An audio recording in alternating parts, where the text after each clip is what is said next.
Baik, Assalamualaikum warahmatullahi wabarakatuh. Untuk pertemuan kedua ini, mata kuliah probabilitas dan statistika dengan Ibu Ayu, kita akan belajar tentang bentuk penyajian data dan distribusi frekuensi.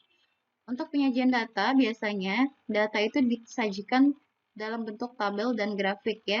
Karena kalau misalnya disajikan dalam bentuk grafik, itu lebih komunikatif. Dalam waktu singkat, seseorang dapat mudah memperoleh gambaran tentang kesimpulan mengenai suatu keadaan. Nah, ada beberapa contoh grafik yang sudah pernah kita ketahui ya. Misalnya diagram batang, diagram lingkaran, diagram gambar, dan juga diagram garis.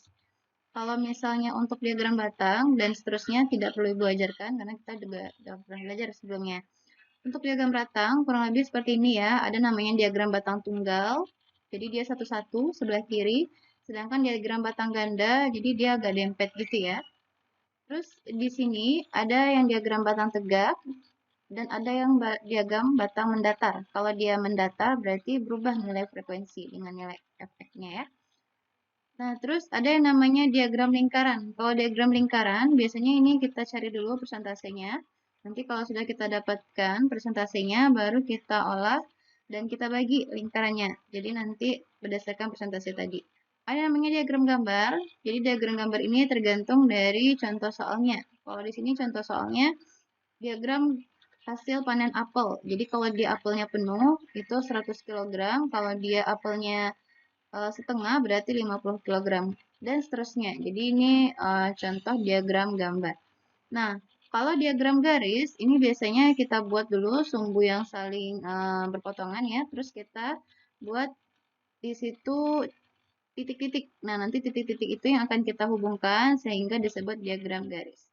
Nah, untuk distribusi frekuensi di sini, jadi di sini untuk pengantar kita akan mengelompokkan data itu ke dalam beberapa kategori yang menunjukkan banyaknya data dalam setiap kategori. Tujuannya nanti kita akan membuat grafik baru yaitu grafik poligon, histogram, dan ogif.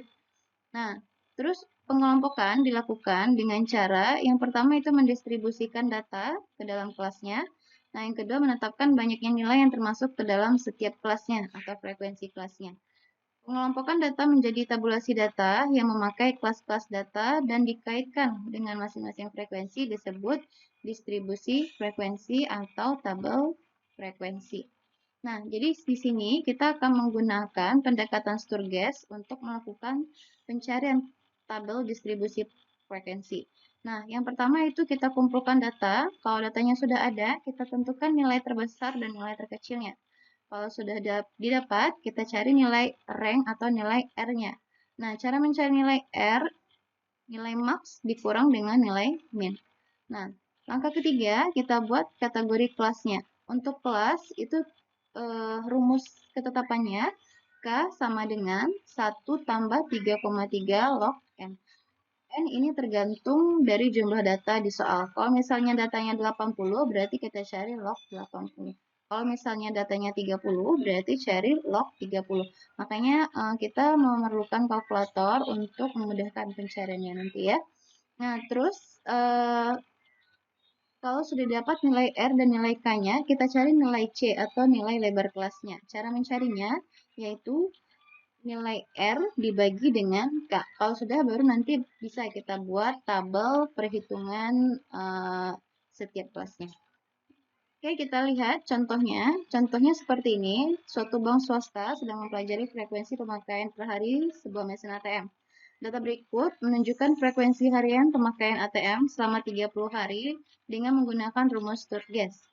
Nah, terus susunlah tabel distribusi frekuensi terhadap data dan buatkan tabel distribusi frekuensi yang berisi kelas, interval, nilai tepi, nilai tengah, nilai relatif, dan nilai kumulatif. Nah, ini adalah contoh pengambilan uang ya pelanggan dalam setiap harinya selama 30 hari. Jadi kalau data statistik ini dari data pengamatan.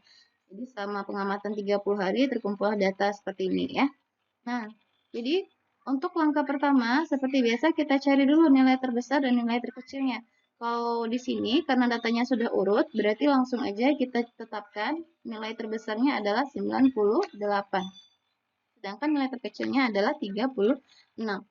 Nah, jadi di sini 98 dikurang 36 dapat nilai 62. Berarti nilai R itu sama dengan 62 ya. Nah, kalau sudah, kita cari nilai K. Nilai K ini tadi ya, ada rumus ketetapannya, 1 tambah 3,3 log N. Nah, kalau misalnya semuanya udah tahu ya, menggunakan log, gue rasa sudah tahu ya. Kalau misalnya pakai kalkulator, di sini ada ya, kalau dia 30, berarti log 30, 1,47 gitu ya. Nah, kalau sudah, berarti 1,47 dikalikan dengan 3,3 ditambah 1. Dapat di sini hasilnya 5,851. Nah, untuk pembulatannya, kita lihat 2 digit di belakang koma ya. Kalau nilainya di atas 5 atau 5 ke atas ya, berarti kita bulatkan ke atas. Kalau misalnya 5 ke bawah, 4, 3, 2, 1 seperti itu ya, nilainya tetap gitu ya. Jadi itu jadi catatan untuk saudara, kalau nilainya 5 ke atas, kita bulatkan ke atas. Kalau misalnya nilainya 5 ke bawah, berarti nilainya tetap gitu ya. Jadi 5,851 ini kita bulatkan menjadi 6. Terus lebar kelas atau C tadi ya, nilainya R bagi K. Jadi 62 bagi yang kita ambil untuk nilai K-nya tetap nilai yang berkoma ini ya. Jadi bukan nilai yang sudah kita bulatkan, tapi nilai aslinya. Berarti 62 dibagi dengan 5,851 dapat 10,596. Nah, karena di sini nilainya juga di atas 5, 596 gitu ya. Berarti kita bulatkan dia ke atas. Tapi kalau misalnya nilainya 10,4 gitu ya, berarti nilainya tetap 10. Sampai situ bisa ya? Nah, kalau sudah, kita bentuk tabel distribusi frekuensinya. Jadi, untuk tabel pertama, yaitu kelas, interval kelas, dan frekuensi. Kalau kelas, ini kita patokannya dari nilai K. K ini ya, K yang nomor B ini. Kalau misalnya kelasnya 6, berarti bikin dia 6 baris ke bawah gitu ya. Berarti kelasnya ada 1 sampai 6. Nah, kalau sudah, kita bentuk interval kelasnya. Jadi interval kelasnya ini kita mulai dari nilai yang paling kecil. Nilai yang paling kecil tadi adalah 36. Jadi kalau misalnya nilainya paling kecil 36, jadi tadi nilai C-nya atau nilai lebarnya tadi kan 11 gitu ya. 11. Jadi untuk statistik ini dia penghitungannya dari nilai aslinya. Misalnya 36. Dihitung sebanyak 11 gitu ya. Jadi 11-nya ini dihitung dengan dirinya sendiri juga. Berarti 36, 37, 38, 39, 40, 41, 42, 43, 44, 45, 46. Gitu ya. Jadi dihitung dengan dirinya sendiri. Nah, biar lebih mudahnya, tadi ya, bisa saudara nilainya kurangin 1. Supaya dia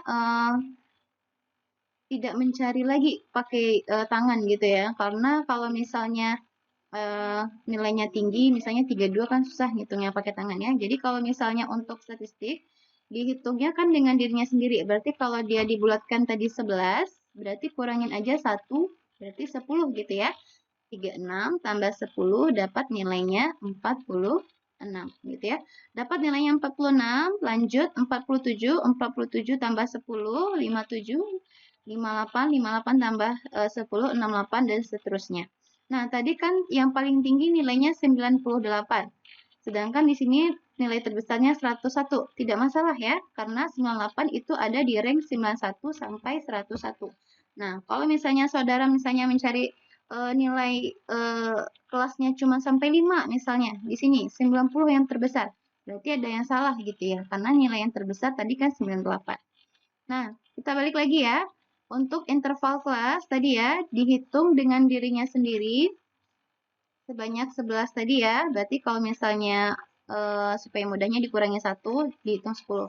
Untuk frekuensi, berapa kali kemunculannya dalam tabel atau dalam data? 36 sampai 46. Berapa kali munculnya? Kita lihat lagi. 36 sampai 46.